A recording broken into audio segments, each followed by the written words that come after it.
Oi, turma, do livro Palavras de Vida Eterna, com Chico Xavier, Espírito Emmanuel, no capítulo 122, convite ao estudo. E vós também, pondo nisto mesmo toda a diligência, acrescentai à vossa fé a virtude e a virtude a ciência.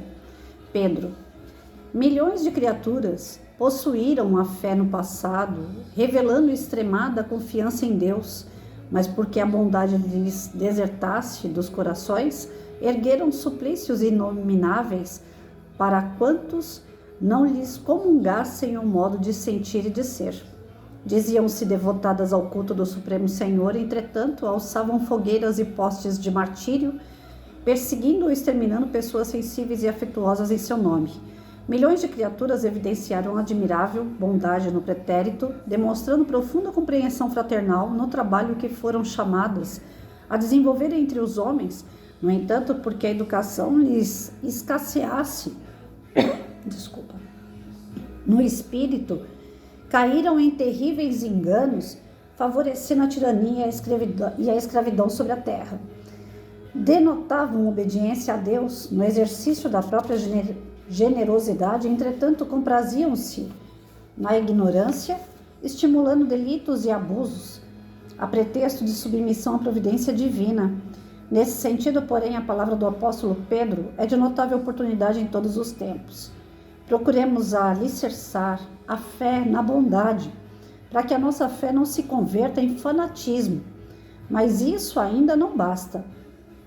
É forçoso coroar a fé e a bondade com a luz do conhecimento edificante. Todos necessitamos esperar no infinito amor, todavia será justo aprender como. Todos devemos ser bons, contudo é indispensável saber para quê. Eis a razão pela qual se nos impõe o estudo em todos os lances da vida, porquanto confiar realizando o melhor e auxiliar na extensão do eterno bem, realmente demanda discernir. Isso daqui, gente, ele está falando, tem que tirar o óculos que está ruim aqui. Bom, o convite ao estudo, que ele está dizendo, é o estudo de todas as formas, né? É o estudo para o nosso intelecto, que é a ciência humana, é aquilo que a gente vê, a matéria. Ele pede para a gente estudar a moral, que é através do exercício da nossa fé, da nossa religiosidade, né? E com isso, a gente consegue desenvolver o quê? A nossa esperança, os nossos propósitos, né? De saber de onde que eu vim, por que eu estou aqui, para onde eu vou, né? Por que eu sofro. Tem tantas perguntas no dia a dia que fica assolando a gente e a gente, às vezes, busca um lugar para dar resposta. Esse um lugar, às vezes, cai no extremismo. Se eu for só na religião buscar as respostas das minhas dores, dos meus sofrimentos, a religião vai me trazer algumas delas, né? Que a culpa é minha, que a culpa é de Deus, que é Deus que é vingativo, né? Se eu buscar só na religião, ela não tem toda a resposta para tudo aquilo que eu vivo. Então vai ficar uma coisa assim muito pendente para um lado só. E nós somos espírito e somos matéria. Então, como é que eu posso apenas pender para um lado, buscar resposta só para um lado?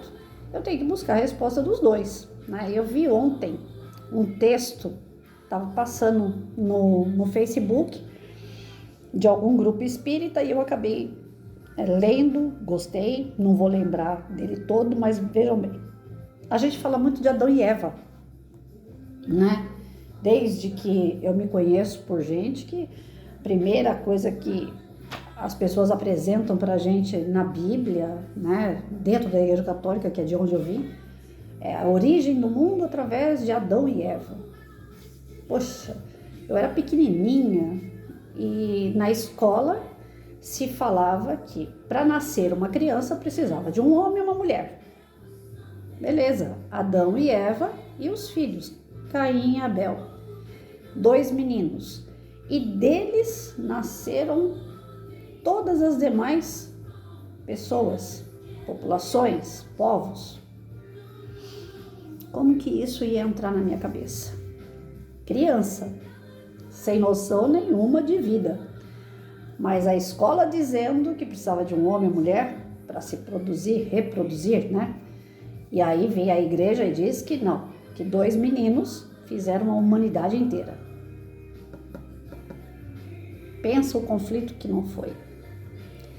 Era um dos conflitos grandes que eu tive durante a minha estadia na Católica. Eu sou apaixonada pela Católica, não estou falando mal dela, não. Tem muita coisa boa na Católica, mas muita mesmo. Se não fosse algumas verdades escondidas até hoje, porque eles insistem em esconder com a ideia, eu acho que, de manter-se no poder, né, de deter o conhecimento, e aquilo faz com que os fiéis ainda fiquem, né, baba-ovo do padre, aquela coisa toda. Se der todo o conhecimento, o povo, acho que eles acreditam assim, o povo vai debandar, né?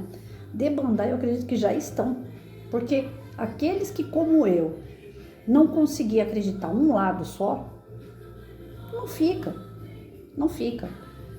Então, para a gente ficar numa religião, ela tem que fazer a gente acreditar.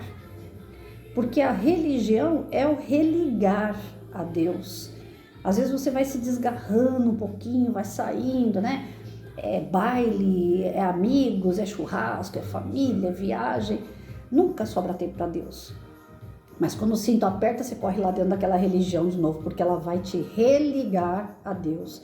Quando você entra nessa religião, seja ela qual for, a sua ideia, a sua vontade é de estar com Deus. Então você está se religando a Deus. Mas se é para se religar pagando para ter algo, esquece que você não está se religando a ninguém.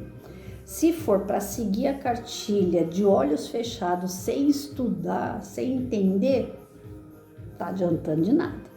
Então, o nosso propósito na vida é evoluir. E se a gente precisa de evolução espiritual, a gente também precisa de uma evolução carnal.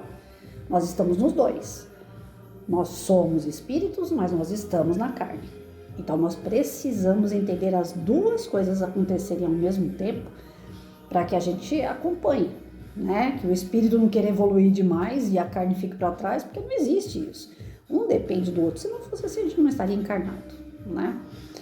Então, se eu quero entender o propósito da minha vida, se eu quero entender de onde eu vim, o que é hoje a Patrícia e para onde provavelmente a Patrícia vai, eu não preciso ir numa cartomante, pessoa com bola de cristal, não, basta estudar, né? Ontem eu estava conversando com um amigo, ele falando assim, Patrícia, eu tô ruim do estômago e tal, eu falei, no meu aniversário eu quero ver você aqui. Ele falou, não sei se eu vou conseguir a tempo de melhorar o meu estômago, porque eu andei abusando muito no final do ano. Eu falei para ele, então, né, eu também abusei. Eu estou abusando ainda, não parei. Eu vi no embalo de comer um monte de porcariada e não paro. Falei, realmente estou sentindo falta de ar e tal. Então, eu preciso de uma bola de cristal, eu preciso ir no médico para saber o que está acontecendo comigo. Ou eu percebendo aquilo que eu estou comendo, né, as bobagens que eu estou trazendo para dentro de casa, eu estudando essas coisas que eu estou me alimentando. Será que eu já não consigo descobrir onde é que está o erro? Será que eu não tenho que melhorar? Será que eu não tenho que estudar outros tipos de alimento, trazer para dentro de casa aquilo que é bom para que a minha saúde melhore? Então, a questão do estudo é isso, é você observar as coisas, é você mudar o comportamento quando a coisa não está boa. Você vai ter que mudar o rumo. E para mudar o rumo, você vai ter que estudar, né? Aí teve um amigo que, para ajudar no grupo de WhatsApp, foi lá e mandou os alimentos saudáveis. Ele não sabia da nossa conversa. Aí eu falei, tá vendo aí, André? Né? Nada acontece por acaso, isso aí foi um puxão de orelha. Veio pra gente aqui do nada no nosso grupo alimentos saudáveis. Por quê? Porque nós dois estamos precisando. Deus manda através dos amigos um toquezinho. Né? Só que aí cabe a nós pegar lá a tabelinha dos alimentos saudáveis e estudar aquilo que a gente pode comer devido ao problema de saúde que cada um tem também. Não é todo alimento que a gente pode, mesmo que seja saudável, para algumas coisas pode danificar o nosso organismo. Mas a gente vai ter que estudar o alimento roxo, o amarelo, o alaranjado, né, o verde, qual desses pode entrar na nossa alimentação. E quando a gente estuda e começa a colocar esse alimento saudável, o que vai acontecer com a gente? Nossa saúde vai voltar ao normal. Nós vamos ter mais qualidade de vida. Então, tanto na parte da ciência quanto na parte da religiosidade, né, da religião, nós não podemos ficar só em uma. Nós somos as duas, nós somos matéria e espírito. Então a gente tem que estudar os dois, né? Aí eu vou puxar o saco da doutrina espírita, gente. Doutrina espírita, ela é o quê? Religião, ciência e filosofia. Outras religiões são religiões. Difícil você encontrar uma outra religião que venha trabalhar essa parte da ciência. Então, quando eu tenho uma moça que eu vejo pela internet lá, que ela levanta a bandeirinha, né, do tipo, espiritismo não é religião. Eu falo, essa bendita dessa moça precisa ir lá na fonte, né, do Allan Kardec, da codificação, e ler essa parte, que espiritismo é religião, ciência e filosofia. Então, ele é uma religião, sim. Ele pode não ter os dogmas e não tem. Você não precisa frequentar todo domingo, ser uma palestra, tomar passe. Você não precisa colocar água fluidificada na sua casa toda vez que você vai assistir um vídeo espírita, uma palestra. Você não tem rituais. Você não tem que acender vela para ninguém. Você não precisa matar bicho. Você não precisa ficar falando 10 mil vezes a mesma palavra. Não existe ritual no nosso meio. O que existe é a fé raciocinada. Então, a gente vai ler, a gente vai estudar, a gente vai orar, a gente vai pedir, a gente vai agradecer, porque tem a religiosidade, sim. Eu fui evangelizadora e na época eu achei muito ruim. Eu sou da linha do tipo assim, o centro espírita, já que ele serve de pronto-socorro, ele também serve como religião. Ele está lá. Allan Kardec escreveu isso através da espiritualidade. É religião. Então, os pais que vão ao centro espírita, que se tornaram espírita, que aceitam o espiritismo de verdade, aqueles que vão, porque é um lugar que é um pronto-socorro espiritual, ele só vai lá para se tratar, ele não vai voltar. Só vai voltar quando o cinto apertar de novo. Isso aí acontece na igreja católica também, quando a coisa tá ruim, vai lá e fica se confessando, paga a penitência, fala com o padre, né? E depois some de novo. No espiritismo não é diferente, as pessoas também vão lá pedir socorro quando a coisa melhora, agora tem outras coisas para fazer, né? Aí não tem tempo para o espiritismo, mas enfim. A partir do momento que os pais estão levando a criança com frequência ao centro espírita, é interessante o quê? Que essa criança tenha estudo. A evangelização no centro espírita, ela é primordial. Mas tem muito espírita que fica naquela, nós não podemos obrigar, porque não é uma religião. Gente, como que não é? Se a criança está indo com os pais, todo domingo, todo sábado, assistir uma palestra, tomar um passe, essa criança precisa começar a ter base do que está acontecendo com ela. Na igreja, eu acho o máximo, na igreja católica tem primeira comunhão, tem crisma, tem batismo, tem uma série de rituais que, na verdade, são estudos também. Apesar do ritual, antes de se tornar um ritual, tem um estudo na igreja católica. No evangélico não é diferente. Você vê criança pequenininha, a Bíblia embaixo do braço com aquelas palavras hiper difíceis, e a criança vai para a escolinha dominical. Ela entra, ela participa de todos os cultos com os pais, elas participam de atividades lúdicas, mas elas têm a parte de estudo também. E o centro espírita fica nessa, nós não podemos obrigar. Não, ninguém está obrigando ninguém. A partir do momento que o pai e a mãe levou a criança, não está sendo obrigado. Mas a criança precisa entrar numa sala onde tem uma evangelizadora sério, que não vai ficar só contando historinha, que não vai ficar só mandando pintar desenho, mas sim que vai ter aula prática sobre amor, caridade, sobre Jesus, sobre o evangelho de Jesus. A criança precisa sair dali com uma base, porque quando ela vai assistir uma palestra, quando ela vai ficando maiorzinha, muitas das vezes a criança está no centro espírita há 5 anos, vai assistir uma palestra e ele não consegue entender nada do que é dado na palestra, nem o propósito de uma palestra, porque ela não foi preparada. Então o estudo, ele é muito importante. E aonde é que ele vai ser primordial? Para nós velhinhos? Não, para a criança. Eu defendo demais isso, a evangelização tem que ser levada a sério em casa espírita. Não é esse negócio de, a gente não pode, porque a gente não é, a gente é. Nós somos uma religião, sim. E quem está levando os filhos com frequência ao centro espírita porque quer aprender alguma coisa, também deve ensinar aos seus filhos. E a evangelizadora ou evangelizador, quem estiver ali representando uma pessoa de estudo, que seja um estudo sério. Conheci a dona Marta, que ela tinha, na época da evangelização, eu aplicava a parte teórica e ela era aquela parte mais lúdica, de música, né? Era um trabalho tão bonito que ela fazia dentro da casa espírita, né? E ela desenvolvia com a molecada aquela vontade de cantar, de mostrar o coralzinho para os pais em época de festa no centro. Eu não vejo muita coisa assim em centro espírita. Agora, se você vai numa igreja evangélica, as evangelizadoras botam a molecada para cantar, para dançar, para mostrar peça de teatro. Aí o que acontece na casa espírita muito também, não é só a casa espírita que tem a parcela de culpa. Tem, mas não é só ela. Tem os pais, que aí vão uma vez ou outra, aí a criança perde, que nem eu, quando dava evangelização, eu comprei para a molecada, junto com parcerias minhas, meus amigos, nós compramos o Evangelho segundo o Espiritismo Infantil e o Livro dos Espíritos Infantil. Eu comecei pelo Evangelho. O que acontecia? Hoje a gente vai estudar capítulo 1. Então, capítulo 1. O Joãozinho faltava no capítulo 2. Aí ele pulava o 2, ele já ia para o 3. O Joãozinho faltava 2, 3, 4 domingo. Aí quando ele aparecia, ele já estava no capítulo 7.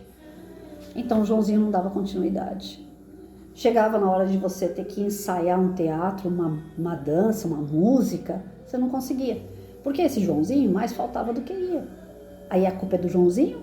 Não, a culpa é dos pais que não têm o comprometimento de colocar no seu coração que a partir do momento que ele aceitou a ser espírita, ele faz parte desse movimento. Ele tem que ser atuante desse movimento. Tem pais que vão lá, pedem, né, ajuda, socorro, tal, e a gente ajuda, a gente socorre, porque a casa espírita é para isso também, é um pronto-socorro, sem dúvida nenhuma, vai agir de caridade com quem precisar, mas essa pessoa depois some. Aí ela volta no final do ano, ela pega uma sacolinha, aí ela fala que ela está apadrinhando uma criança que tem necessidade, e aí ela já se deu por feliz. O ano dela foi como? Ir lá pedir socorro, ser socorrida e pegar uma sacolinha. Ela fez a caridade. É exercício? É um princípio? Sim, é um princípio. Tudo na vida tem que ter um princípio. É um princípio. Mas ela está se empenhando em alguma transformação? O que vai acontecer com essa pessoa? Vamos aguardar que no outro ano ela está lá de novo. Ai, pelo amor de Deus, está acontecendo isso comigo. Por que ela chega desesperada numa casa espírita? Por falta de conhecimento. Se ela estudasse, se a família estudasse, estava jóia. Eu lembro que quando eu tinha o meu marido vivo, a gente ia junto estudar, e aí o que acontecia era tão gostoso, porque aquilo que o orientador, o instrutor falava durante o curso, às vezes a gente não entendia direito, a gente tentava tirar dúvida ali naquele momento, mas a gente via que era muita gente, às vezes ficava com vergonha porque era iniciante. A gente chegava em casa, pegava o livro, eu e ele, olha, vamos lá, vamos ler de novo, vamos entender outra vez, vamos ver o que foi que falhou aqui, vamos ver o que dá para melhorar. Né? Quando a gente tinha alguma briga, alguma coisa, né? Porque sempre tem, casal sempre tem os desentendimentos, ninguém é santo. Então, quando tinha qualquer tipo de desavença, assim, eu sentava com ele e falava para ele, vem cá, vamos abrir o evangelho, vamos fazer o evangelho, vamos estudar o evangelho, a gente vai conversar. Antes de ser espírita, as coisas não aconteciam. Antes de ser espírita praticante, as coisas não aconteciam dessa forma. Tinha discussão, vamos discutir até acabar. Mas com ele, não. Com ele, a partir do momento que a gente começou a estudar, isso acalmou dentro de casa. A gente fazia o evangelho em casa, parecia que estava parecia não, e é verdade, balsamizando a casa inteira. A gente sentia aquela energia sendo trocada, das preocupações, das angústias, do medo, que a gente tinha muito isso no início do nosso casamento. A gente viveu muita turbulência. Então, quando fazia evangelho, parece não, eu tenho certeza, limpava tudo aquilo, saía. Através do estudo. Era um estudo. O evangelho não era para baixar entidade, subir entidade. Tem gente que pensa que, se eu fizer evangelho na minha casa, vai acontecer uma apresentação de um espírito na minha casa. Para, gente. Para. Não é nada disso. É você pegar o evangelho, a Bíblia, fazer uma leitura, pedir a Deus orientação. E a orientação vem. E quando você tem uma pessoa para trocar as dúvidas, você conversar sobre aquilo que você leu, é maravilhoso. É um momento de harmonia dentro de casa. É estudo. Então a gente deve estudar na escola reprodução, né, átomo, biologia, né, mitose, meiose, divisão de células. A gente tem que estudar um monte de coisa que é ciência na escola. Mas dentro da nossa religião, se é espírita, se é budista, se é evangélico, se é católico, dentro da nossa religião nós também temos que estudar. Nós temos que procurar a casa e ver quais são os estudos que ela tem para nos oferecer. Agora, quando chega janeiro, praticamente todos os centros espíritas, eles estão com inscrições abertas para curso. E os cursos iniciam em fevereiro. Geralmente é em fevereiro. Então não tem desculpa. E é uma vez por semana.